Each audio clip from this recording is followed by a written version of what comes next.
and today I teach you how to solve the 4x4 Rubik's Cube, or at least the introduction part of it. So, if you've seen my 3x3 and 2x2 Rubik's Cube tutorials, then you know that the first part of my tutorials is an introduction to Rubik's Cube and what you need to know about it before you get into solving it. And I'm doing the same thing for 4x4. So I'm going to show you the different things you need to know about the 4x4. Now, one thing you need to know is that there's no middle layer. As you know, 4 is an even number, meaning that there is no middle. The middle is considered these two layers, but that's not one layer. So, well, I guess you get the point of that. And here's some other things I have to go over.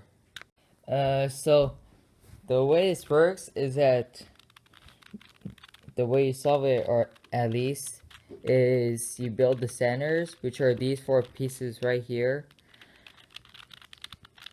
You see in there, those 4 pieces, that's considered the center.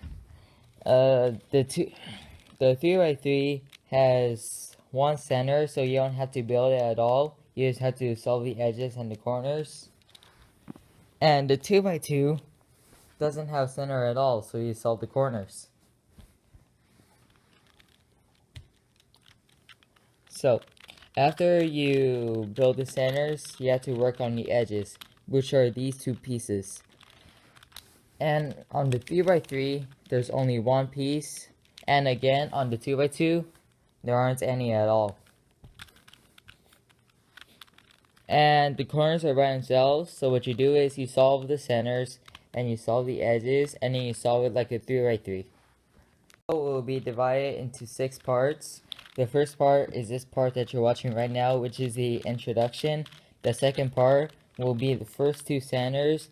The third part will be these 4 centers. The fourth part will be some of the edges. The fifth part will be the rest of the edges. And the last part will be parity. And I'm going to explain to you exactly what parity is. So, I'm going to do a parity algorithm and show you an example of a parity. There are 2 different types of parities. There's edge parities. Well, I guess, no wait, I said that wrong. There are 2 parities. The OLL parity, kinda, and PLL parity.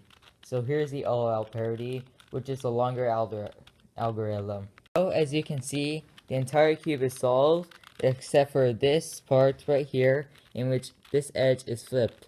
Now, if you know how to solve Rubik's Cube, you'll probably know that there's no way that you can fix this unless you scramble the entire thing and solve it again.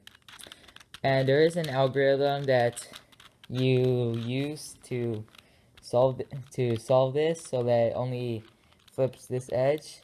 But I'll get over that on the last part of my tutorial when I teach you the algorithm. And here's the second parity. Okay, this parity is where you need to switch 2 edges like this. Because as you can see, the entire cube is solved except for these 2 edges that need to flip. Now, again, if you know how to solve 3x3 and you know it pretty well, especially if you use CFOP, you know that this is impossible to solve. So again, there's an algorithm that you use to do this, and again, I'll go over that in the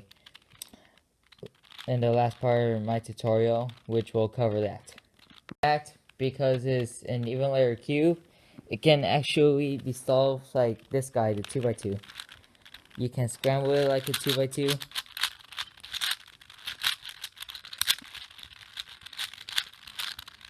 And you can solve it like a 2x2. Although it's a little bit hard since you had to turn 2 layers at once.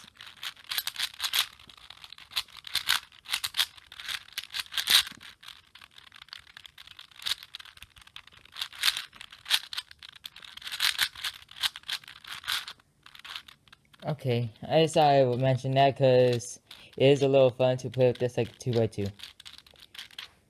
That's pretty much it for this video. if you like this video, then remember to like it, and feel free to check out my channel for more cubing related videos. And I have a lot of stuff on my channel that you might like, and a lot of tutorials in which I teach you how to solve these guys. And I also make patterns and other stuff, so I encourage you to go check it out. And maybe you'll subscribe, I don't know. So, this is it guys, and as always, thanks for watching.